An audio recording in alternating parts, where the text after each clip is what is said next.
నమస్తే, welcome to I dream అవి ఇవి విత్ ఆకెళ్ళ చాప్టర్ 2 పెళ్లి. మనతో పాటుగా ఉన్నారు ఆకెళ్ళ రాఘవేంద్ర గారు. నమస్కారం. పెళ్లి అనగానే ఏం గుర్తొస్తుంది? నవ్వొస్తుందా, విషాదమా, తీపి గుర్తుల, చేదు జ్ఞాపకాల, ఏం గుర్తొస్తాయి? అన్ని గుర్తొస్తాయి. ఉగాది పచ్చడి లాంటిది పెళ్లి అంటే. షడ్రుచులు ఉన్నాయా పెళ్లిలో కూడా? ఉంటాయి. నేను పెళ్లిని ఏమంటానంటే వెహికల్ లాంటిది. బాగా ఉంటే నిన్ను మోస్తుంది, బాగా లేకపోతే దాన్ని నువ్వు మోయాలి, తొయ్యాలి. భరించడం అనేది ఉండదా ఇంక అందులో? భరించడం అనేది జీవితంలో ప్రతి చోట ఉంటుంది, పెళ్లిలో ఎక్కువ ఉంటుంది. పెళ్ళైన జీవితంలో భరించడం అనేది అలవాటైతే 2 టైప్స్ ఆఫ్ పర్సనాలిటీస్ ఎగ్జిబిట్ అవుతాయి.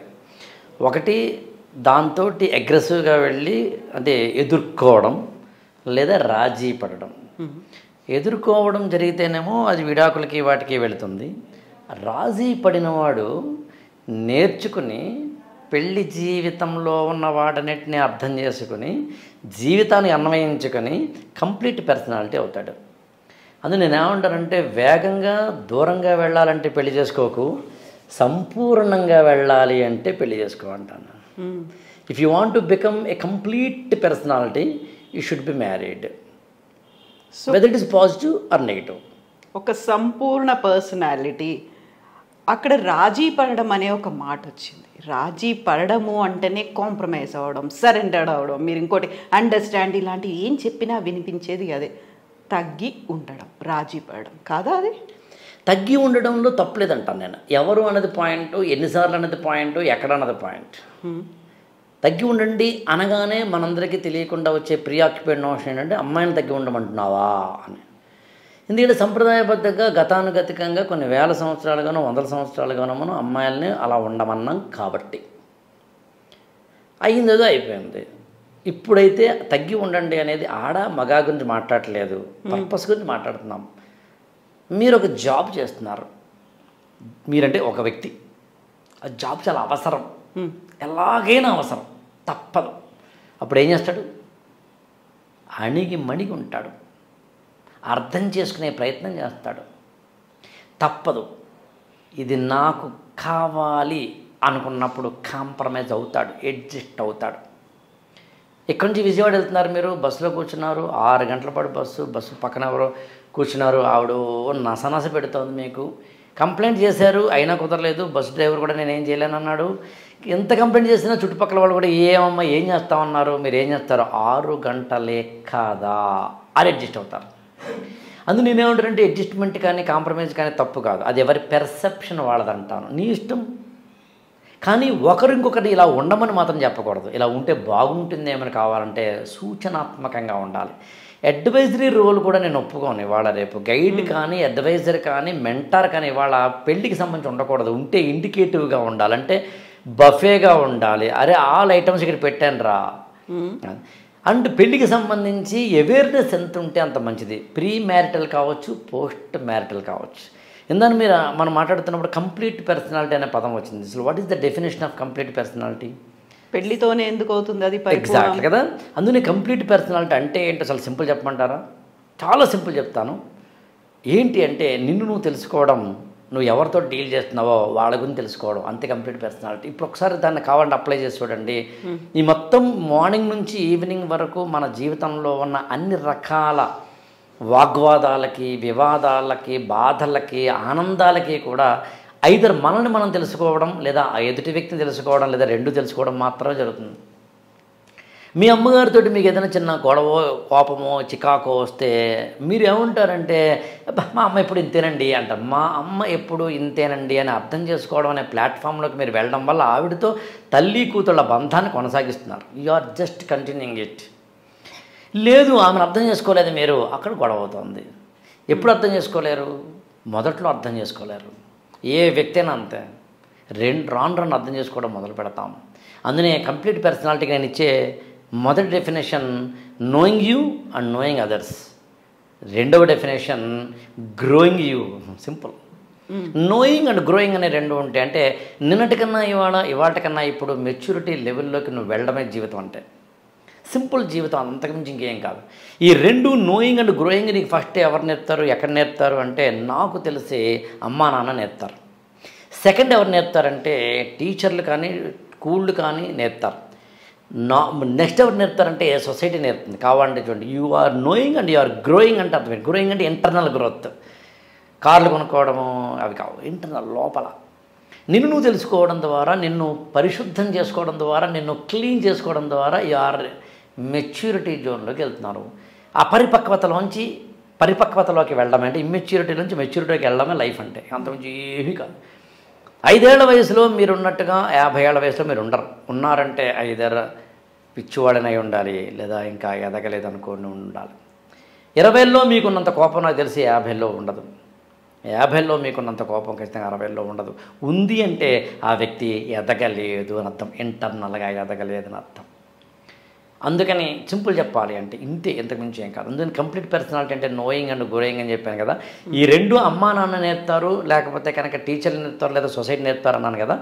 మొత్తం సమాజం అంతా నేర్పుతుంది అన్నాను కదా. అంటే మీ ఎంప్లాయర్ నేర్పుతారండి, మీ సబార్డినేట్ నేర్పుతారండి, మీ యొక్క ఫ్రెండ్ నేర్పుతారండి, మీ ఎనిమీ నేర్పుతారు. మీరు ఎప్పుడైనా ఎక్కడైనా ఒక పెళ్ళికి వెళ్తే అక్కడ ఎవరైనా ఒకటి పరిచయం అయితే వాళ్ళు నేర్పుతారు, మన కెమెరామెన్ నేర్పుతారు, మనతో పాటు ఉన్న కాఫీ ఇచ్చేవాళ్ళు కూడా నేర్పుతారు. అందరూ నేర్పుతూనే ఉంటారు if you are able to learn. కానీ మిగతా రిలేషన్స్కేను మ్యారిటల్ రిలేషన్స్కి ఒక చిన్న తేడా ఉంది. అన్ని రిలేషన్స్ కూడా ఏదో 1 లేదా 2 లేదా 3 సెగ్మెంట్లకి మాత్రమే పరిమితం అవుతాయి. ఉదాహరణ, you are working somewhere, you have a bond or relation or at least having some working environment with the office or the colleagues or even the employer. అక్కడ ఓన్లీ మనీయో, కొంతవరకు ఎమోషనో, కొంతవరకు వర్క్ పర్పస్సో మాత్రమే మిమ్మల్ని కట్టిపడేస్తుంది. అలా కాదు, అమ్మా నాన్నతో ఒక బాండ్, ఒక హృదయం, ఒక ఆత్మ, ఒక ఆనందం, ఒక ఎమోషన్ తోటి కట్టిపడేస్తుంది. లేదు, ఏదైనా ఒక మీకు సీక్రెట్ చెప్పుకోవాలనుకున్నారు మీరు, మీ మనసులో బాధ, ఓకే, ఆ బాధని అమ్మ అర్థం చేసుకోలేకపోవచ్చు, తప్పే ఉంది. నాన్నకి తెలియకపోవచ్చు, తప్పే ఉంది. ఎంప్లాయర్ కూడా చెప్పలేకపోవచ్చు, తప్పే ఉంది. ఫ్రెండ్కి చెప్తారు. అంటే ఉదయం నుంచి రాత్రి వరకు లేదా మీ జీవితంలో 70, 80, 100 సంవత్సరాల కాలంలో ఎమోషన్స్ కొంతమందితోటి, ఎకనామిక్స్ కొంతమందితోటి, ఎంజాయ్మెంట్ కొంతమందితోటి, అండ్ ఇతర సెగ్మెంట్స్ లెర్నింగ్ కొంతమందితోటి, అన్నీ తిరిగి మీరు కొంతమందితోటి కొన్ని మాత్రమే పంచుకుంటారు. అన్నీ ఒకరితోటే పంచుకోవడం, ఇంక్లూడింగ్ బాడీ, మన యొక్క దేహాన్ని కూడా పంచుకోవడం. అంటే ఏ దేహాన్నైతే సొసైటీ పరమ పవిత్రంగా చెబుతోందో, ఏ సెక్సువల్ ఒక బాండ్ అయితే ప్రీ మ్యారిటల్ స్టేజ్లో ఉండకూడదని సమాజం చెప్తోందో, ఏ ఇద్దరి మధ్యన సాన్నిహిత్యం, సాంగత్యం అనేది ఫిజికల్ అంటే శారీరకపరమైనది అయితే దానికి అప్పుడైతే అపవిత్రం, ఇప్పుడైతే పవిత్రం, వారితో అయితే అపవిత్రం, వీరితో అయితే పవిత్రం అని ఎలా అయితే చెప్తోందో, మనకి ఎంప్లాయ్మెంట్ అలా చెప్పరు. అంటే అన్లెస్ మీరు ఏదైనా ఒక సమాజానికి హితం కానివి ఏవైనా చేస్తే తప్ప, అంటే ఏదో డ్రగ్ పెళ్ళరై మీరు వెళ్తున్నారంటే అది అసాంఘికం కాబట్టి దాన్ని ఖచ్చితంగా ఎంప్లాయ్మెంట్లో మిమ్మల్ని తప్పు చేస్తుంది. కానీ అలా కాదంటే నేను ఉదాహరణకి ఏదో అదే జంతువుల్ని కొట్టి మటన్ షాప్లో పనిచేస్తాను సార్ అంటే సమాజం తప్పు పట్టదు, అది నీ వృత్తి, తప్పెందుకు అవుతుంది? అందుని మీకు ఎక్కడా ఏ ఈక్వేషన్స్ లేనివి మిగతావైతే ఒక ఫిజికల్ బాండ్ దగ్గరికి వచ్చేసరికి ఎవరితో, ఎప్పుడు, ఎక్కడ అని 3 చెప్తారు. యాక్చువల్గా ఐ రిపీట్ ఇట్, ఎవరితో అనేది అందరికీ తెలుసును, భర్తతోట లేదా భార్యతోట, ఈ బాండ్ని కాని వాళ్ళతోట, ఎక్స్ట్రా మ్యారిటల్ ఎవరితో అన్నది. అలాగే ఎప్పుడు, పెళ్ళికి ముందా, పెళ్ళికి తర్వాతనా, పెళ్ళి అయిన తర్వాతనా, ఓకేనా? కానీ ఎక్కడ అనేది కూడా, ఎక్కడ అంటే స్థలం, ఎప్పుడైతే టైం కూడా ఉంది. యాక్చువల్గా అది మనం ఎప్పుడైనా ఇంకో ఎపిసోడ్లో మాట్లాడే ప్రయత్నం చేద్దాం. అసలు పెళ్ళి అనేది ఎప్పుడు పుట్టింది, ఎలా పుట్టింది అన్నప్పుడు అకాల రతి అనే పదం వాడతారు. యాక్చువల్గా మనకి పింగళ సువర్ణ కళాపూర్ణోదయంలో ఉంటుంది. యాక్చువల్గా ఏ టైంలో ఇద్దరు భార్యాభర్తలు పాల్గొంటే ఎలాంటి పిల్లలు పుడతారని, అది సైంటిఫిక్ అని అనట్లేదు. No, I don't think so. A గైనకాలజిస్ట్ని ఒకసారి అడుగుదాం కావాలంటే బట్ ఎక్కడో ఒక టైం మాత్రం పెట్టారు. కొన్ని టైమ్స్ ఏది ఉంటాయి కదా. మార్నింగ్ లేస్తూనే కొన్ని పనులు చేయం, మనం స్నానం చేయకుండా కొన్ని పనులు చేయం. మినిమం మాట్లాడేది అనేది, మ్యాక్సిమం కాదు మాట్లాడేది. ఒక్కోసారి ఒక డ్రెస్ వేసుకుంటాం. పెళ్ళికి వేసుకునే డ్రెస్ నాకు తెలిసి పార్టీకి వేసుకోం. పార్టీకి వేసుకునే డ్రెస్ ఖచ్చితంగా ఆఫీస్కి వేసుకోం. ఆఫీస్కి వేసుకునే డ్రెస్ ఏమో ఇంట్లో వేసుకోం. బెడ్రూమ్లో వేసుకునే డ్రెస్ ఏమో బయట వేసుకోం. బాత్రూంలో ఏ డ్రెస్ లేకుండా ఉంటాం. అంటే ఇట్లా మనం ఎలాగైతే డ్రెస్ సెన్స్ పరిస్థితిని బట్టి ఉన్నాము, అలా ఫిజికల్ బాండ్కి సంబంధించి ఎప్పుడు ఎక్కడ ఎవరితో అనే క్వశ్చన్స్ లేకుండా ఉండదు. అయితే ఇక్కడ ఈ మధ్య కాలంలో వచ్చినటువంటి సైంటిఫిక్ రీసెర్చ్లు అనేవి బోల్డ్ చెప్పాయి. ఎర్లీ మార్నింగ్ అనోదో ఇంకోటో చెప్పాయి. ఎట్ ద సేమ్ టైం ముహూర్తం అనేది కూడా ఉంది. ముహూర్తానికి సంబంధించి కూడా బోల్డ్ అంత నేనేమంటానంటే పెళ్ళి ఆచారాలు, ముహూర్తాలు అసలు ఎలా వచ్చాయి అనే దాని గురించి మనం ఇంకొక ఎపిసోడే డిస్కస్ చేద్దాం. నేను ఏమనుకుంటున్నానంటే మానవ జాతి పుట్టినప్పటి నుంచి అసలు పెళ్ళి అనేది ఎలా ఎవాల్వ్ అయ్యిందని చెబుతూ అక్కడ నుంచి పెళ్ళి సంబంధించిన విధి విధానాలు, ముహూర్తాలు, పెళ్లి మంత్రాల్లో ఉన్న ద్వంద్వార్థాలు, వాటి వెనకాల ఉన్న అర్థాలు నెమ్మదిగా వెళదాం. అక్కడి నుంచి వెళ్ళినప్పుడు నేను కావాలంటే మీరు అవకాశం ఇస్తే కనుక కొన్ని మంత్రాల్లోనే కాదు, దేవతా స్తోత్రాల్లో కూడా మనకి శృంగారం కనిపిస్తుంది. అన్నమయ్య సంకీర్తనలో శృంగారం కనిపిస్తుంది. కమలా కుచ చూచుక అనే దాంట్లో వెంకటేశ్వర స్వామి సుప్రభాతంలో కూడా కనిపిస్తుంది. కానీ దాన్ని ఏ కంటితో చూస్తున్నావు అన్నది పాయింట్. స్పేస్ అండ్ టైం అంటాను నేను. అంటే ఏ టైంలో అది వచ్చింది, ఏ స్పేస్లో అది వచ్చింది, అది తెలుసుకోకుండా ఇవాళ చూపుతో చూడకూడదు. అది వేరే కథ. But one thing is sure, ఈ మొత్తం భూప్రపంచంలో అందరితోటి మనం అన్నీ పంచుకోం, కొందరితో కొన్నే పంచుకుంటాం. కానీ ఒక వ్యక్తితోటి మాత్రం అన్నీ పంచుకునేది ఒకటి ఉంది. ఆ అన్నిది ఏంటి అంటే పెళ్ళి. నీవు ఎమోషన్ పంచుకుంటావు, నీ ప్రమోషన్ పంచుకుంటావు, నీ వ్యక్తిగత విషయాలు పంచుకుంటావు, నీ యొక్క ఆర్థిక విషయాలు పంచుకుంటావు, నీకు సంబంధించిన రహస్యాలు పంచుకుంటావు, నీ శరీరాన్నే పంచుకుంటావు, మనసునే పంచుకుంటావు, ఆత్మనే పంచుకుంటావు. అందుకని పెళ్ళి అనేది ఇతరమైన వాటితో డీల్ చేసినట్టుగా డీల్ చేయకూడదు. అలాగే ఇతరమైన వాటిలో ప్రాబ్లమ్స్ ఎంత ఉంటాయో చెప్పండి, దానికి రెట్టింపో 2 రెట్లు 5 రెట్లు 1000 రెట్లు పెళ్ళిలో ఉంటాయని డిసైడ్ అవ్వండి. మా ఇంటి పక్కన కొండ ఉంది, ఎక్కడా నాకు అరగంట సరిపోతుంది. నేను ఎవరెస్ట్ శిఖరం ఎక్కడానికి కూడా అరగంట సరిపోతుందంటే పొరపాటు. సో అందుకని ముందే అర్థం చేసుకోవాలి, మనం పెళ్ళి అనేది చాలా కఠినమైనది, సంక్లిష్టమైనది, కాంప్లెక్స్, చాలా ప్రమాదకరమైనది. డ్రైవ్ కేర్ఫుల్లీ అనే బోర్డు పెట్టుకునే వెళ్ళాలి.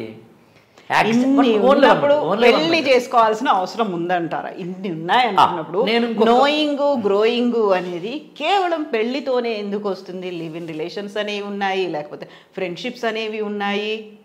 గ్రూప్లో నేను ఇందాక చెప్పిందా ఇంకొక కంటిన్యూ చేసి మళ్ళీ పెళ్ళి ఎందుకు చేసుకోవాలి అని మీరు అడిగిన ప్రశ్నలోకి వస్తాను. సో అందులో ఓవరాల్గా ఇందాక నేను చెప్పినట్టుగా అందరితోటి అన్నీ పంచుకోవాల్సిన ఏకైక బాండ్ పెళ్ళి అని చెప్పాను. అందుకు భార్య భర్తలు అన్నీ పంచుకుంటారు కాబట్టి ఖచ్చితంగా అక్కడ కాంప్లెక్సిటీ ఉండి తీరాల్సిందే. అక్కడ ఒక చిన్న ఫ్రిక్షన్ ఉండి తీరాల్సిందే. అందరితోటి మనం ఉండేది రోజుకు గంట 2 గంటలు 5 గంటలు 10 గంటలు 24/7 365 డేస్ ఉండాల్సిన ఒక వ్యక్తితో ఉన్నప్పుడు, అందులోనూ జీవితాంతం ఉండాలనే కట్టుబాటు ఉన్నప్పుడు, ఉండక తప్పదు అనే ఆచారం ఉన్నప్పుడు, కంట్రోల్లో ఉండాలి అని ఖచ్చితంగా కమాండ్ ఉన్నప్పుడు ఇంకొంచెం ఖచ్చితమైన బాధ ఉంటుంది. ఇక 2 కవిత గారు, మన జీవితంలో బంధాలు పుట్టుకతో వచ్చేవి కొన్ని ఉంటాయి. ఉదాహరణకి అమ్మ, నాన్న, అక్క, అన్నయ్య ఇలాంటివి, బావ. మనం పుట్టుకతోటి ఈ బంధాలన్నీ అల్లి పుడతాం మనకు తెలియకుండానే, ఖచ్చితంగా. కానీ ఇవన్నీ చచ్చేంతవరకు ఉండవు. మధ్యలో క్రమంగా బస్సు ఎక్కినప్పుడు అందరూ ఉన్నట్టుగా క్రమంగా బస్సు స్టేషన్ బట్టి దిగిపోయే వాళ్ళలాగా అమ్మ ఓ రోజు దిగిపోతుంది, నాన్న ఓ రోజు దిగిపోతాడు, అన్నయ్య ఓ రోజు దిగిపోతాడు, అక్క ఓ రోజు దిగిపోతుంది, వదిన ఓ రోజు దిగిపోతుంది, తాత ఓ రోజు దిగిపోతాడు, రోజు దిగిపోతారు. నీ జర్నీలో జీవితంలో ఒక 20, 30, 50 ఏళ్ళు వచ్చేసరికి నువ్వు ఆ బంధాలు, పుట్టుకతో వచ్చిన బంధాలన్నీ లేని వ్యక్తిగా నిలబడతావు. ఈ మధ్యలో తిరగేద్దాం. మనకి కొన్ని బంధాలు మధ్యలో వస్తాయి. పిల్లలు, మనవళ్ళు, వీళ్ళందరూ లైఫ్ మనం స్టార్ట్ చేసిన 20 ఏళ్ళకి 30 ఏళ్ళకి 40 ఏళ్ళకి 50 ఏళ్ళకి 60 ఏళ్ళకి వచ్చే వాళ్ళందరూ. ఈ మన జర్నీ కొంత సాగిన తర్వాత మధ్యలో వీళ్ళందరూ వస్తారు కదా, వీళ్ళు కూడా చివరి వరకు ఉండరు. కాకపోతే ఇందాకనొచ్చిన వాళ్ళు చివరి వరకు వాళ్ళు ఉండట్లేదు, ఇప్పుడు వీళ్ళు మనం ఉంచట్లేదు. పెళ్లి చేసి పిల్లల్ని పంపించేస్తాంగా, మనవాడితో ఆడుకుంటామేమో కానీ వాడు కొడుకుతోటి కూతురుతో ఉంటాడుగా, లేకపోతే వాళ్ళే వెళ్ళిపోవచ్చు, ఉంటాడుగా, ఉండాలని ఉంది, మేనలుడు మనతో ఉండడుగా. అంటే మధ్యలో వచ్చిన వాళ్ళు చివరంటా ఉండట్లేదు, మొదట్లో వచ్చిన వాళ్ళు చివరంటలా ఉండట్లేదు. కానీ నీ జీవితంలో ఒకే ఒక బాండ్ మధ్యలో వచ్చి చివరంటా ఉంటుంది, మొదట్లో వచ్చి కాదు. అదేంటంటే పెళ్ళి. నీకు 25 ఏళ్లకో 20 ఏళ్లకో 30 ఏళ్లకో ఒక వ్యక్తి నీ జీవితంలోకి ఎంటర్ అయ్యి ఈ వ్యక్తితోటి లైఫ్ లాంగ్ ఉండాలి నువ్వు. అందుకని ఒక విశిష్టమైన, పవిత్రమైన అంటలేదు నేను, గొప్ప అంటలేదు నేను. విశిష్ట అంటే అర్థం ఏంటంటే స్పెసిఫిక్ అని అర్థం, పెక్యులియర్ అని అర్థం, దాన్ని అలాగే చూడాలి అని అర్థం. కొన్ని ప్రోగ్రామ్కి డిస్క్లైమర్ వేస్తారు, దీన్ని ఇలా చూడండి రా అని, అలా.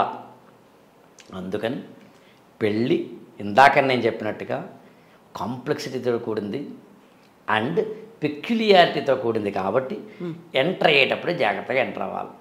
ఇప్పుడు మీ క్వశ్చన్, ఎందుకు చేసుకోవాలి? అసలు ఎందుకు చేసుకోవాలి? అవసరం ఏముందంటారు? ఒంటరిగా బతకలేరా? నోయింగ్ గ్రోయింగ్ అనేది మన ఫ్రెండ్స్తో రాదా? ఆర్ అట్లీస్ట్ ఇప్పుడు ఇంకొకరి గురించి తెలుసుకోవాలి, నా గురించి నేనే తెలుసుకోవాలి అనుకున్నప్పుడు లివ్ ఇన్ రిలేషన్స్ అనే కొత్త కాన్సెప్ట్ వచ్చింది, ట్రెండ్ అనేది కొత్తగా మారుతోంది అనుకున్నప్పుడు, అండ్ సుప్రీంకోర్టు దగ్గర నుంచి కూడా ఒక యాక్సెప్టెన్స్ వచ్చింది, గ్రీన్ సిగ్నల్ అనేది వచ్చినప్పుడు, why I need to go for a marriage? అంటే యాక్చువల్గా మ్యారేజ్ వైపు వెళ్ళడానికి సమాజంలో 3 కారణాలు ఉంటాయండి. మొదటిది కారణం తెలియకపోవడమే కారణం.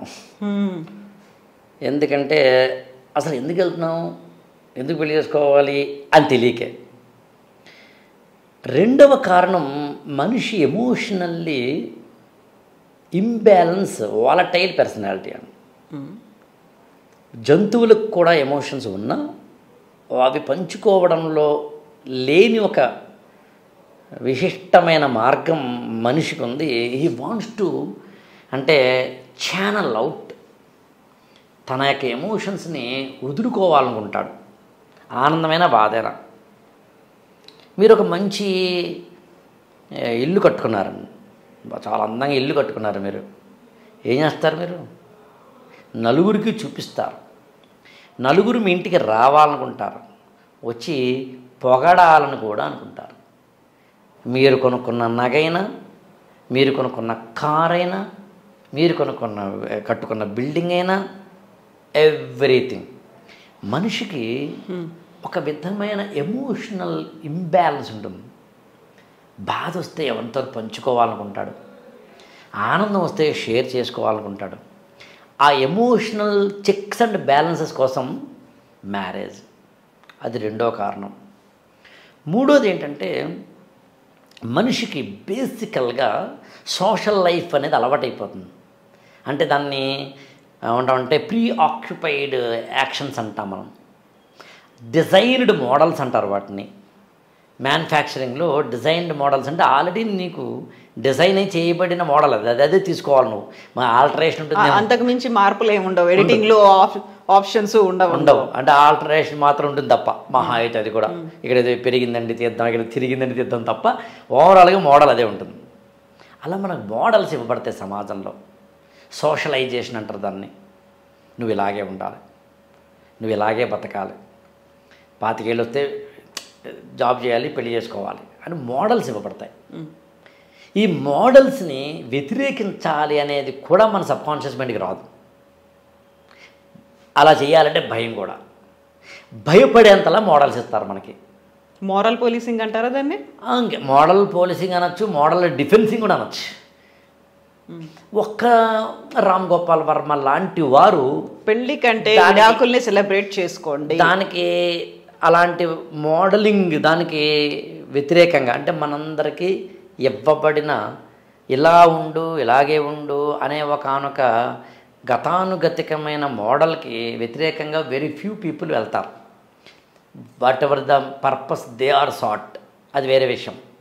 అలా అనుకున్నప్పుడు మనందరము కూడా మనకే తెలియకుండా, అంటే మొదటిదేమో కారణమే తెలియకుండా పెళ్లి చేసుకోవడం, రెండవదేమో ఎమోషనల్ అండ్ అదర్ యాక్టివిటీస్ కోసం, మూడు it has been given the model to you because of that you are getting married. This is the only reason. ఈ 3 రీజన్స్ వల్ల మనిషి పెళ్లి చేసుకుంటాడు. అంతే తప్ప పెళ్ళి వల్ల నాకు ఆనందం కలుగుతుందా లేదా, పెళ్లి నుంచి నేను అసలు out of marriage what I want to gain అనేది పెళ్ళికి ముందు క్లారిటీ ఉంటుందని నేనైతే అనుకోను. మన జీవితంలో చాలా క్లారిటీలు ఉండవాలండి. పెళ్ళే ఉంది కానీ ఈ జాబ్ మాత్రం జాబ్ అంటే ఒక శాలరీ వస్తుందనే తప్ప అంతకుమించి what is the vision you are having అంటే ఎంతమంది సమాజం చెప్పగలరు? ఎగ్జాక్ట్లీ చెప్పలేరుగా. సో అట్లా ఇప్పుడు పెళ్ళి తర్వాత ఎలా ఉండబోతుంది లైఫ్ నా అంతా నేను ప్లాన్ చేసుకున్నాను, తెలీదు అదర్ పర్సన్ ఎలాంటి ప్లాన్స్తో వచ్చాడో, తనకున్నటువంటి ఎగ్జిక్యూషన్స్ ఎలా ఉన్నాయో తెలీదు, ఎలా డిజైన్ చేసుకున్నామో ఎలా వెళ్తోంది అనేది ఇవన్నీ కూడా ఏమీ తెలియదు. చెప్పారు పెళ్లి చేసుకోవాలి, చేసుకున్నాము, దాన్ని ఒక గ్రాండ్గా సెలబ్రేట్ చేసుకున్నాము. నెక్స్ట్ వచ్చేటువంటి రిపర్కషన్స్, నెక్స్ట్ డే నుంచి ఏం జరుగుతుందో మనకి ఏమీ తెలియదు. ఇద్దరు అన్నోన్ పర్సన్స్ లేకుంటే లవర్స్ అనుకోండి, ఒక ఫ్యామిలీ మెంబర్స్, రిలేషన్స్ ఏదైనా పర్లేదు, పెళ్ళి అయిన తర్వాత ఒక లాంగ్ రన్ కలిసి ఉండేది కేవలం ఒక సహచరి మాత్రమే అనుకున్నప్పుడు ఎలా తెలుస్తుంది మనం అంత ఈజీ డెసిషన్ ఎలాంటి ప్లానింగ్స్తో ఏ ఆలోచనతో చేసుకోవాలి? నిజానికి తెలియదండి. జాతక చక్రాలు వేసినా తెలియదు, జ్యోతిష్యం చెప్పినా తెలియదు, ఎంత మంచి ముహూర్తం పెట్టినా కూడా తెలియదు. మీరు కూర్చుని కొన్ని వందల పాటు డిస్కస్ చేసి ఏమైనా మంచి క్వశ్చన్ తయారు చేసుకుని రెడీగా పెట్టుకొని 10కి ఎన్ని మార్కులు వేస్తామని లాంటి సైకోమెట్రిక్ టెస్టులు పెట్టుకున్నా కూడా తెలియదు. అదేం పెళ్ళిలో ఏంటి, మిగతా విషయాల్లో మాకు తెలిసినా ఏంటి, రేపు ఏమవుతుందో మీరు చెప్పగలరా? కాకపోతే నేను బీటెక్ చదివాను, నాకు ఈ ఉద్యోగం వస్తుంది అనేది ఒక ప్లానింగ్ అయితే ఉంటుంది. మార్కులు ఇన్ని వచ్చాయి, దీని వైపు వెళ్తే బాగుంటుందేమో అనుకుంటాను. ఆశాభావమైన ప్రణాళికే పెళ్ళిలో కూడా ఉంది. ఆశాభావమైన ప్రణాళికే పెళ్ళిలో కూడా ఉంది. ఆశాభావం అనేది రెండు వైపులా ఉంటుంది. ఒకవేళ ఇఫ్ అందుకనే పెళ్ళికి ముందే తెలుసుకోవాలని అనుకుంటే 100% తెలుసుకోలేరు, కానీ ప్రాక్టికల్గా కొన్ని పనులు చేస్తే మాత్రం మ్యారిటల్ లైఫ్ ఎలా ఉండే అవకాశం ఉందో కొంత అవగాహన చేసుకోవచ్చు. That to in these today's life, social life. ఒకప్పుడు అది లేదు. మీ అమ్మగారిని అడగండి, నాకు తెలిసి మీ అమ్మగారి పెళ్లి చూపులకి మీ నాన్నగారు కూడా వచ్చి ఉండకపోవచ్చు. నాకైతే మా అమ్మగారి పెళ్లి చూపులకి మా నాన్నగారు రాలేదని కొన్ని 100 సార్లు చెప్పారు. మా అమ్మగారి పెళ్లి చూపులకి వాళ్ళ నాన్నగారు, మా తాతగారు వీళ్ళందరూ వచ్చారు, కానీ మా నాన్నగారు మాత్రం ఎక్కడో మధ్యప్రదేశ్లో ఉద్యోగం చేసుకుంటూ ఉన్నారు. సో పెళ్ళి కొడుకునే ఫిజికల్గా చూడకుండా పెళ్లి చేసుకున్న వాళ్ళు ఇవాళ అలా కాదు. మీరు కూడా చేసుకోలేదు అలా. మీ పరిస్థితి మీకు వచ్చేసరికి ఆ పరిస్థితి మారిపోయింది. మా జనరేషన్ అన్నప్పుడు మా జనరేషన్లో పెళ్ళిళ్ళు 1997 ఆ ప్రాంతం నుంచి 2004 మధ్య జరుగుతాయి. నేను పుట్టిన టైం 1974 కాబట్టి అరౌండ్ నాకు 2000 నుంచి 5 ఏళ్ళు అటు ఇటు వేసుకుంటే పెళ్ళిళ్ళు జరుగుతాయి మా జనరేషన్లో, కాస్త అటు ఇటుగా, ముఖ్యంగా 2000 ఆ ప్రాంతంలో. అప్పటికి పెళ్లి చూపులు అనేవే లేవు. మీరు చెప్పింది రైటే, కానీ ఇప్పుడున్నంత అవేర్నెస్, పాజిటివ్ మాట్లాడేది, పాజిటివ్ అవేర్నెస్లు కూడా లేదు అప్పట్లో. ఇప్పుడు అవేర్నెస్ పెరిగింది. అవేర్నెస్ అంటే ఏంటో చెప్పాలి మీకు.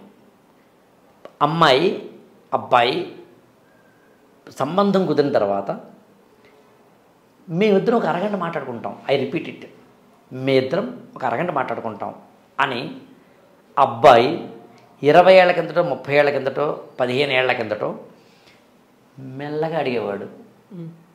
మేనమామ పెద్దనాన్న ఒక సైగ చేసి అడిగేవాడు. ఆ అమ్మాయి అడిగేదే కాదు.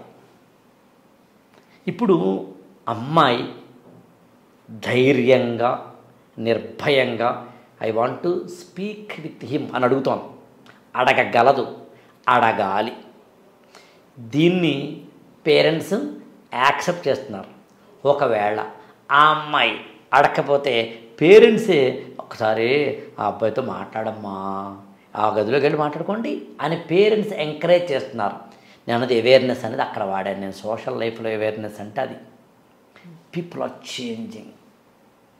అందుకని ఇవాళ పెళ్లి చేసుకునే ముందు అమ్మాయి అబ్బాయి నాకు తెలిసి 4 పాయింట్లు క్లారిటీ తెచ్చుకుంటే బాగుంటుంది అనుకుంటున్నాను నేను. ఎన్ని తెచ్చుకున్నా జరిగేది లైఫ్ అక్కడ ఉంది. 4 పాయింట్లు సరిపోవు. అప్పుడు ఇంకా సరిపోవు. 4 కాదు, ఇప్పుడు 40 ఏళ్ల పాటు 50 ఏళ్ల పాటు ఇద్దరు జర్నీ చేయబోతున్న, అన్నీ కలుసుకోబోతున్న, అన్నీ కలుపుకోబోతున్న బాండింగ్లో 4 ప్రశ్నలు 40 నిమిషాలు ఏం సరిపోతాయి? జీవితం కదా. నందిని ఏమంటారంటే జీవితం అన్నిటికన్నా గొప్పది. జీవితం అనే క్యాన్వాస్ ముందు మనందరం చిన్నవాళ్ళం. అందులో ఎవరితో గొడవ అయిందనుకో, నేను అసలు మీరు ఆశ్చర్యపోతారు చెబితే, నన్ను ఎవరిని విమర్శించారు అనుకుందాం, నన్ను పట్టించుకోను. నన్ను ఎవరన్నా దూషించారు, పట్టించుకోనంటే మళ్ళీ దాని అర్థం కాదు. What I want to convey, ఎవరిని దూషిస్తున్నావు నువ్వు, దేనికి దూషిస్తున్నావు నువ్వు అంటే శాశ్వతంగా మన దగ్గర ఉండిపోతావా? లేదు కదా. ఏదో ఒక కాలంలో ఎక్కడో ఒక చోట మనందరం వెళ్ళిపోవాల్సిన వాళ్ళమే కదా. వెళ్ళిపోవలసిన వాళ్ళమని తెలిసి కూడా ఇంకా ద్వేషం అవసరమా? ఇంకా పగలు అవసరమా? ప్రతీకారాలు అవసరమా? అసలు క్రికెట్ లాంటి ఆటలకి, యుద్ధాలు లాంటి వాటికి కూడా రూల్స్ ఉంటాయి కదా. సాయంత్రం 6 తర్వాత యుద్ధం చేయకూడదని ఇవాళ కాదు, రాచరిక ప్రభువుల కాలంలోనే ఉందిగా. మహాభారతంలో కూడా ఉంది కదా. ఉందిగా. ఎదుటి వ్యక్తి చేతిలో ఆయుధం లేకపోతే నువ్వు మళ్ళీ ఆయుధంతో వెళ్ళకుండా నీ ఆయుధం పక్కన పడేసి మల్ల యుద్ధం చేయమని చెప్తుందిగా. పిల్లలతో మీద, వృద్ధుల మీద, స్త్రీల మీద యుద్ధం చేయకూడదని చెప్తుందిగా. అందుకని రూల్స్ అనేవి, లైఫ్ అనేవి ఒక 40 ఏళ్ళ పాటు నువ్వు జీవించబోతున్న వ్యక్తితోటి 4 క్వశ్చన్స్ 40 నిమిషాలు ఏం సరిపోతాయి? అయినా హ్యూమన్ బీయింగ్గా ఎక్కడో ఒక చోట లిమిట్ చేసి మైండ్ని వాడి వైజ్నెస్ అంటాం. ఇంటెలిజెన్స్ వాడకూడదు లైఫ్లో.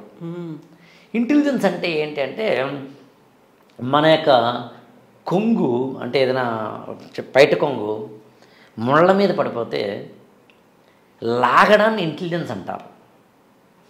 ఒక్కొక్కటి తీయడానికి ప్రయత్నించడానికి ఇంటెలిజెన్స్ అంటారు, లేదా సహనం అంటారు. కానీ అని కట్ చేసి అలా వదిలేసి వెళ్ళిపోయి ఈ మిగిలిన దాన్ని ఇంకొంచెం అందంగా చేయడాన్ని విజ్డమ్ అంటారు. చేతిలో ఉన్న గాజు గ్లాసు కింద పడిపోతే పడడానికి కారణం నన్ను తిట్టుకోవడమో, ఎదుటి వ్యక్తితో వాణి తిట్టడమో, పరిస్థితులను తిట్టడమో, నా బతుకింతేని దేనావస్థలోకి వెళ్ళిపోయి బాధపడుతూ ఆ పడిపోయిన వాటిని ఏడుస్తూ ఏరడం అనేది ఇంటెలిజెన్స్ కిందకు వస్తుంది, లేదా ఇగ్నోరెన్స్ కిందకు వస్తుంది. కానీ ఈ పడిపోయిన విరిగిపోయిన గాజు మొక్కల్ని అందంగా తయారు చేసి వెల్వెట్ పేపర్కి అంటించి గోడకి పెడితే అందమైన ఆకృతి అవుతుంది అనేది విజ్డమ్ కిందకి వస్తుంది. ఫస్ట్ ఎగ్జాంపుల్ విజ్డమ్ గురించి మాట్లాడుకుందాం మనం. అవును. సో ఇప్పుడు మీరు చెప్పిన 4 పాయింట్ల గురించి. 4 పాయింట్లు. 1, నా అభిరుచులేంటి, నీ అభిరుచులేంటి డిస్కస్ చేద్దాం. అభిరుచులు అంటే ఇంట్రెస్ట్లు. సినిమా, టీవీ, ఓటీటీ, క్రికెట్, ఏదో ప్రతి శనివారం, ఆదివారం లాంటి వీకెండ్స్ బయటికి వెళ్ళాలి, మాట్లాడటం. దిస్ ఈజ్ నా అభిరుచులు. పుస్తకాలు చదవడం, దేవుడు, నాకు పలానా దేవుడు ఇష్టం, నీకు ఏ దేవుడు ఇష్టం లాంటి అభిరుచులు మాట్లాడుకోవాలి. పెళ్ళికి ముందు అమ్మాయి అబ్బాయి తమ అభిరుచులను చెప్పుకోగలిగి ఉండాలి. కాకపోతే చాలామంది అదే చేస్తారు కదా అంటారు కదా. నేనేమంటానంటే, చేస్తాం కానీ నిజాయితీగా చెయ్యం, సిన్సియర్గా చెయ్యం, తెలివిగా చేస్తాం. కొన్ని చెబుతాం, కొన్ని చెప్పాం, కొన్ని వదులుతాం, కొన్ని వదలం. మైకంలో ఉండి వీటిని ఇగ్నోర్ చేస్తాం అని అదొద్దని చెప్తున్నాను నేను. అంతే తప్ప, అంతే బాగా చదువుతున్న పిల్లల గురించి మాట్లాడతాను నేను. బాగా చదువుతున్నావు కానీ ఎగ్జామ్లో మార్కులు రావడం బాగా చదవడానికి అని చెప్తాను నేను. అందుకని ఫస్ట్ అభిరుచులు తెలుసుకోండి. 2, ఆర్థికం అంటే పెళ్ళయిన తర్వాత నాకున్న డబ్బులేంటి, శాలరీలేంటి, ఇన్కమ్ ఎంత, ఖర్చులు ఎలా ఉంటాయి, ఎంత నేను నా యొక్క ఏమంటుంది దాన్ని ఇన్వెస్ట్మెంట్స్ ఏంటి, ఈఎంఐలు ఏంటి, నా విజన్ టువార్డ్స్ ఫినాన్షియల్ ప్లానింగ్ లాంటివి డిస్కస్ చేయండి. నాకు ఎప్పటికైనా వ్యాపారం పెట్టాలని ఉంది అని అబ్బాయి ఇవాళ చెప్తేనే బెస్ట్. పెళ్ళైన తర్వాత 2 ఏళ్ళకి నేను వ్యాపారం పెట్టాలనుకుంటున్నాను అన్నప్పుడు ఈ అమ్మాయి షాక్ గురవచ్చు. పెళ్ళైన తర్వాత మానేయాలని ఈ అమ్మాయి ఉద్దేశం అయి ఉండొచ్చు. ఈ పెళ్ళైన తర్వాత ఈ అమ్మాయి మానేయాలి అనుకుంటున్నప్పుడు ఈ అమ్మాయి మానేసే పరిస్థితుల్లో ఈమె ఆ విషయం ముందే చెప్పడం మంచిది. అతను ఈ అమ్మాయికి ఇప్పుడు 1,00,000 రూపాయల శాలరీ ఉంది, రేపటి రోజు కూడా అదే వస్తుంది అని నమ్మకంతో బహుశా పెళ్లి చేసుకుంటున్నాడేమో. Be clear. అందుకని ఆర్థికం. ఇంకా మూడవది ఎమోషన్స్. నా ఎమోషన్స్ ఏంటి, నా కోపం ఉందా లేదా, నాకు బాధ వస్తే ఏంటి, నాకు ఫీలింగ్ ఆఫ్ బిలాంగింగ్నెస్, నాకు పొదివి పట్టుకోవాలనే కోరుకుంటుంది, నన్ను రోజు నువ్వు చూడాలని కోరుకుంటుంది, నాకు చిన్నది బొట్టి ఎలా పెట్టుకున్నాను నువ్వు చూసి బాగుంది అనాలి. ఎప్రిషియేషన్ సిండ్రోమ్ అంటారు. నువ్వు రికగ్నైజ్ చేయాలి, ఎప్రిషియేట్ చేయాలి, నాకు ఉంది అది చెప్పగలగాలి. లేదా అతను నేను ఎవరితో మాట్లాడను, ఇంట్రోవర్ట్ని అని చెప్పగలిగి ఉండాలి. లేదా నేను సోషల్ బాండింగ్ ఎక్కువ, నాకు ఫ్రెండ్స్ ఎక్కువ, లేదా నాకు సోషల్ మీడియాలో ఎక్కువ ఉంటాను. ఎవ్రీథింగ్ అంటే ఎవర్ ఎమోషనల్ ప్లాట్ఫామ్ ఏంటి, what is ever emotional quotient. ఈరోజు పెళ్లి చూపులు అయ్యాయి అనేది కూడా సోషల్ మీడియాలో పోస్ట్ చేసుకుంటున్నాను చెప్పొచ్చు కదా. ఇంకా నాలుగవది ఈక్వేషన్స్. ఈక్వేషన్స్ అంటే అర్థం ఏంటంటే, నేనైతే ఏమంటానంటే ప్రతి ఒక్క వ్యక్తికి ఒక ఈక్వేషన్ ఉంటుంది. ఈక్వేషన్ అంటే dealing with the problems, or dealing with the situation, or dealing with the people. నువ్వు ప్రజలతోటి అంటే ప్రజలను ఉద్దేశం చుట్టుపక్కల వాళ్ళతోటి ఎలా ఉండాలనుకుంటున్నారు, నేను ఎలా ఉంటా, నా ఈక్వేషన్స్ ఏంటి, మా అమ్మని నాన్నని ఎలా చూసుకోవాలనుకుంటున్నాను, మీ అమ్మని నాన్నని ఎలా చూడాలి, పెళ్ళైన తర్వాత ఇదిగో మనం వేరు కాపని పెడదామా ఇక్కడే ఉందామా, పెళ్ళైన తర్వాత ఇదిగో ఇన్నాళ్ళకి మనం మూవ్ టు యుఎస్కో దేనికో. అంటే నేను ఉదాహరణ చెప్తున్నాను, ఎవరి ఉదాహరణ వాళ్ళవి. పల్లెటూరు అయితే ఉదాహరణ కావచ్చు, సాఫ్ట్వేర్ అయితే ఉదాహరణ కావచ్చు, డాక్టర్ అయితే ఉదాహరణ కావచ్చు. మొత్తం మీద అటు తిరిగి ఇటు తిరిగి నేను చెప్పిన దాంట్లో ఈ ఉందని గుర్తుంచుకోండి. ఎగ్జాక్ట్లీ, నేను అదే అనిపోయాను. ఈ గురించి మాట్లాడుకోవాల్సిన అవసరం అయితే ముందే ఉంది అనేది. అభిరుచులు, ఆర్థికము, ఇష్టాలు అంటే ఎమోషన్స్, ఈక్వేషన్స్ అంటే ఇంగ్లీష్ తెలుగు కూడా కలిపాం. ఎస్, ఈ గురించి వాళ్ళు మాట్లాడుకున్నారు. మీరు ఒక మాట చెప్పారు, విజ్డమ్ అనే మాట చెప్పారు. దాన్ని ఒకవేళ పైట కొంగు ముళ్ళకంప మీద పడిపోయింది, ఎలా కలెక్ట్ చేసుకుంటున్నారు అనేది ఇంటెలిజెన్స్. కట్ చేసుకుని వెళ్ళిపోతున్నాము విజ్డమ్. ఒక నష్టం జరుగుతోంది అక్కడ, పర్లేదు నేను భరించలేకపోతున్నాను, కట్ చేసి వెళ్ళిపోవడం. పెళ్లి గురించి మాట్లాడుకుంటున్నాం కాబట్టి కట్ చేయడం అంటే పెటాకుల గురించి, విడాకుల గురించి మాట్లాడుకోవడం అనేది. ఇవన్నీ భరించి ఈ గురించి ఆలోచించుకున్నాము, ఆ తర్వాత లైఫ్ బాగుంటుంది అనుకున్నాము, ఫ్యామిలీ బాగుంటుంది, అన్నీ బాగుంటాయి అనుకొని పెళ్లి చేసుకున్నాము. తెలిసిపోయింది, 6 నెలల్లోనే అర్థమైపోతుంది. 6 నెలలు కాదు, 1 year 2 years అర్థం చేసుకున్నాము, అండర్స్టాండ్ చేసుకున్నాము. Knowing our selfs, knowing your self, ఇవన్నీ అయ్యాయి, కావట్లేదు, వెళ్ళిపోతున్నాం. Do accept that? ఈజీగా చెయ్యొచ్చు అంటారా? ఇంకా దానికి ఏమన్నా మనం పెద్దలు వచ్చేసి సంధి రాయబారాలు ఇవన్నీ అవసరం అంటారా? నేను ఇందాక నా డిస్క్లైమర్ వేసే చెప్పాను నేను. అంటే ఏంటి, ఎన్ని చేసుకున్నా ఎలా జరుగుతుంది అన్నది ఎవరి చేతిలోనూ లేదు అన్నది. ఎవరి చేతిలో లేదు అంటే కర్మ సిద్ధాంతమో కాదు, గాలిలో దీపం పెట్టి దేవుడు అని ఇదే భారం అని చెప్పడమో కాదు. That is not my point. But there are grey areas in life అని చెప్పడం. సోషల్ రిలేషన్స్లో మనకి గ్రే ఏరియాస్ ఉంటాయి. ఆ గ్రే ఏరియా వల్ల జరిగే ఇబ్బందులు అవి. కానీ నేను అంటుంది అది కాదు. ఇప్పుడు మీరు అడిగిన ప్రశ్నలో నా డిస్క్లైమర్ వేసానని చెప్తూ ఇంకో మాట చెప్తున్నాను. ఇన్ని చేసినా కూడా అన్నప్పుడు నేనేమంటానంటే అది కస్టమైజ్డ్ అంటాను నేను. ఎవరి ప్రాబ్లం వాళ్ళది. ఇక్కడ జడ్జిమెంట్లు మాత్రం పాస్ చేయకూడదు. విడాకులు తప్పు కాదు, కలకాలం ఎలాగైనా కలిసి ఉండాలి కాదు, ఏదో విధంగా కాపాడుకో రైట్. ఇది ఏది రైట్ ఏది రాంగ్ అన్నది ఆ సిచ్యుయేషన్లో ఉన్న వాళ్ళిద్దరికీ మాత్రమే, ఇన్వాల్వ్ అయిన వాళ్ళకి మాత్రమే తెలిసే సత్యం. మనం ఏమైనా జనరలైజ్డ్ రూల్స్ కొని చెప్పవచ్చేమో తప్ప వివాహ బంధానికి సంబంధించి నిలబెట్టుకోవాలా, విడాకుల వైపు వెళ్ళాలా అనే క్వశ్చన్ దీనిలో భరించడం అనేది ఉంటే ఎంతవరకు ఉంది అనే దానికి సంబంధించిన ఆన్సర్ వాళ్ళిద్దరు మాత్రమే చెప్పాలి. కానీ స్వీపింగ్ రిమార్క్స్ కానీ జడ్జిమెంట్స్ కానీ మనం ఇవ్వకూడదు. అంటే విడాకులు తప్పండి, ఎలా తీసుకుంటారండి, పెళ్ళి అయిపోతే విడాకులు అలా అనకూడదు అనేది నా వ్యక్తిగత అభిప్రాయం. 20 ఏళ్ళు దాటాయండి, పిల్లలు ఉన్నారండి, ఎలా అండి అంటే అన్నాను 20 మీరు ఇంకా పెళ్ళైన 20 రోజులకి డైవోర్స్ నోటీస్ ఇవ్వాల్సిన పరిస్థితి ఏర్పడిన వారు ఉన్నారండి. పెళ్ళైన 50 ఏళ్ళకి కూడా డైవోర్స్ తీసుకున్న వాళ్ళు ఉన్నారు.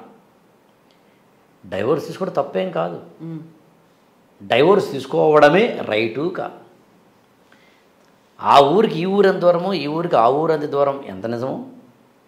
1వ తారీఖు నుంచి 31వ తారీఖు ఎంత దూరము, 31వ తారీఖు నుంచి 1వ తారీఖు అంతే దూరం కాదు. లాజికల్గా ఆలోచిస్తే కాదు, మరి ఎలా? అందులో మళ్ళీ చెప్తానండి, ఆ సిచ్యుయేషన్లో ఇన్వాల్వ్ అయిన వాళ్ళకి మాత్రం తెలుస్తుంది. పిల్లికి చెలగాటం, ఎలకకి ప్రాణ సంకటం. విడవమంటే పాము కోపం, కరవమంటే కప్ప కోపం. అందుకని నేనేమంటానంటే ఆ సిచ్యుయేషన్లో ఉన్న వాళ్ళు తెలుసుకోవాల్సిన ప్రాథమికం ఏంటి చెప్తాను మీకు. యుద్ధం చేయాలా అంటే పోరాడాలా, విడిచిపెట్టాలా? 2, యుద్ధం అసలు చేయాలా అక్కర్లేదా, అంతే. యుద్ధం చెయ్యాలా అక్కర్లేదా, యుద్ధం విడిచిపెట్టాలా లేదా వదిలిపెట్టాలంటే ఈ బాండ్ వదిలిపెట్టాలా, బాండ్లో ఉండాలా, బాండ్లో ఉంటే నష్టమా లాభమా వాళ్ళకి వాళ్ళు బేరీజ్ చేసుకోగలగాలి. ఆ బేరీజ్ వేసుకోవడానికి పట్టేదాన్నే మెచ్యూరిటీ అంటారు. మెచ్యూరిటీకి ఉన్న సింపుల్ ఈక్వేషన్ ఏంటి చెప్పమంటారా? అంటే definition, what is exact maturity అంటే మీరు చెప్తే ఆశ్చర్యపోతారండి. ఎమోషన్స్ లేకుండా ప్రాక్టికల్గా ఒక విషయాన్ని చూడడాన్ని చాలా సింపుల్ చెప్పాలంటే మెచ్యూరిటీ అంటారు. మెచ్యూరిటీ అంటే రెండో అర్థం చెప్తాను. నేను నీ సిచ్యుయేషన్లో ఉండి నిన్ను అర్థం చేసుకోవడాన్ని మెచ్యూరిటీ అంటాం. నాకు ఇక్కడ గాయమైతే ఆ బాధ నాకు తెలుస్తోంది, నీకు గాయమైనప్పుడు ఆ బాధను నేను నాకు గాయమైనంతగా తెలుసుకోగలిగితే దాన్ని మెచ్యూరిటీ అంటారు. Stepping in their shoes. Exact wonderful. అవును, వాళ్ళ చెప్పుల్లోకి కాళ్ళు పెట్టి అర్థం చేసుకోవడం, వాళ్ళ సమస్యలోకి నువ్వు పరకాయ ప్రవేశం చేసి అర్థం, అదే మెచ్యూరిటీ అంటే. ఆ మెచ్యూరిటీ లేనప్పుడే సమస్యలు వస్తాయి. అంత ఓపిక ఉందా? ఉండాలి. ఉండకపోతే వచ్చే చిక్కులు అర్థం చేసుకోగలగాలి. దీనికే మెచ్యూరిటీ అనేది. మెచ్యూరిటీ ఎప్పుడైతే మెచ్యూరిటీ జోన్లోకి వెళ్ళామో అప్పుడు ఆటోమేటిక్గా సమస్యలు తగ్గుతాయని చెప్పడం నా ఉద్దేశం. ఆ మెచ్యూరిటీ జోన్ని పెంచుకునేందుకే ఇందాక చెప్పిన ఆ ఈ అనమాట. ఇప్పుడు ఈలో ఈ తరం, ఇప్పటి ట్రెండ్, ఈ జనరేషన్ పెళ్ళిళ్ళ గురించి మాట్లాడుకున్నాం. మీకు గుర్తుందా ఫస్ట్ ఎపిసోడ్లో మనం బహుభార్యత్వం, బహుభర్తృత్వం ఇలాంటి వాటి గురించి మాట్లాడుకున్నాం. దాని గురించి కంటిన్యూ చేద్దామన్నాం కదా. చాప్టర్ 3లో మనం కంటిన్యూ చేద్దాం. ఎగ్జాక్ట్లీ. మనం అప్పుడు నేనేం చేస్తానంటే, మీకు పెళ్ళి అనేది అసలు ఎప్పుడు స్టార్ట్ అయ్యింది, మానవ జాతి పరిణామ క్రమంలో ఫస్ట్ పెళ్ళి ఎప్పుడు స్టార్ట్ అయ్యింది, ఏ జనరేషన్స్లో స్టార్ట్ అయ్యింది, ఏ నాగరికతల్లో స్టార్ట్ అయ్యింది, పెళ్ళిళ్ళు అప్పట్లో ఎలా ఉండేవి, అసలు స్వర్గంలో నిర్ణయిస్తారని ఎందుకన్నారు, అన్నిటికన్నా ఇంపార్టెంట్ సొంత రక్తపు బంధువులనే పెళ్ళిళ్ళు చేసుకోవడం అనే ఇన్సెస్ట్ అని ఇంగ్లీష్లోను, అగమ్య గమనం అని తెలుగులోనూ ఉండే ఒకనొక ఆచారం కొన్ని వందల వేల సంవత్సరాల కింద ఉంది. ఎందుకుంది? స్వగోత్రీకులు ఎందుకు చేసుకోకూడదు? అసలు ఈ మ్యారేజ్ అనే సిస్టమ్ ఎలా ఎవాల్వ్ అయ్యింది, ఇవాళ ఎలా ఉంది, ఇప్పుడు ఏ విధంగా ఉంది, దాని పర్పస్ ఏంటి, దాని లక్షణాలు ఏంటి, అసలు మ్యారేజ్ అనే దాన్ని ఫస్ట్ ఎందుకు మానవుడు తయారు చేసుకున్నాడు, అక్కడి నుంచి ఇవాళ వరకు ఏం జరిగింది అనే ఒకనొక ఈక్వేషన్ సరదాగా తెలుసుకుంటే అప్పుడు నేటి తరంలో ఉన్న వాళ్ళకి పెళ్ళిళ్ళు చేసుకోవాలా, చేసుకుంటే ఎందుకు చేసుకోవాలి, ఒకవేళ వెళ్ళిన తర్వాత ఏదైనా ఇబ్బందులు ఉంటే ఎలా డీల్ చేసుకోవాలి, ఎందుకు డీల్ చేసుకోవాలి అనే ప్రశ్నకి సమాధానం దొరుకుతాయి. 2 సామెతలు ఉన్నాయి మన తెలుగు ఇళ్లలో సంబంధించి చూస్తే. ఇల్లు కట్టి చూడు, పెళ్లి చేసి చూడు. ఒకటి, పెళ్ళికి అటేడు తరాలు ఇటేడు తరాలు చూడాలి అనేది. ఈ రెండింటి గురించి కూడా ఆ ఎపిసోడ్లో మాట్లాడుకోవాలి. డెఫినెట్గా అంత ఈజీ కాదు పెళ్ళి అంటే. అవును, అంటే మీరు పెళ్ళి అటు 7 తరాలు ఇటు 7 తరాలు అనేది జెనెటిక్స్కి సంబంధించింది. జెనెటిక్స్, పూర్తిగా జెనెటిక్స్. మామూలుగా మనం మీరు వినే ఉంటారు, ప్రవర అంటారు యాక్చువల్గా. సో అలా మనకి ప్రవరకు సంబంధించి హిందూ సంప్రదాయంలో ఉన్నట్టుగా జెనెటిక్స్లో ఉంది. సో ఆ జెనెటిక్కి సంబంధించిన ఈక్వేషన్స్ ఆధారం చేసుకుని ప్రాచీనమైన మానవులు ఇటు 7 తరాలు అటు 5 తరాలు 7 తరాలు మాట్లాడారు. ఇల్లు కట్టి చూడు పెళ్లి చేసి చూడని ఎందుకన్నారంటే అందులో చాలా ఇబ్బందులు ఉంటాయి కాబట్టి. ఈజీగా ఉండేది కాదు, అంటే చెయ్యడంలో వీళ్ళకి ఇబ్బంది, అయిన తర్వాత వాళ్ళిద్దరికి ఇబ్బంది, అలా అన్నమాట. సో 360 degrees మాట్లాడుకోవాలి. డెఫినెట్గా వచ్చే ఎపిసోడ్లో మనం ఫస్ట్ ఏదైతే మ్యారేజ్ అనేది కష్టం స్టార్ట్ అయిందో మానవ జాతి నాగరికతల్లో ఇవాళ వరకు ఇవాళ తరానికి ఏదైనా ఉపయోగపడే మంచి మాటలు చెప్పుకుందాం. అవి ఇవిలో ఇప్పటి గురించి కూడా మనం మాట్లాడుకోబోతున్నాం. Yes, thank you so much. And మనం పెళ్లి తర్వాత జరిగేటువంటి కార్యక్రమాలు, తంతులు, వీటన్నిటి గురించి కూడా మళ్ళీ మనం మాట్లాడుకోవాలి. నెక్స్ట్ చాప్టర్ లో వస్తుంది. బట్ మనం నెక్స్ట్ చాప్టర్ లో కంప్లీట్ గా పెళ్లికి సంబంధించి ఎవాల్వ్ ఎలా అయింది మాట్లాడుకుందాం. Thank you so much Akella garu. Thank you.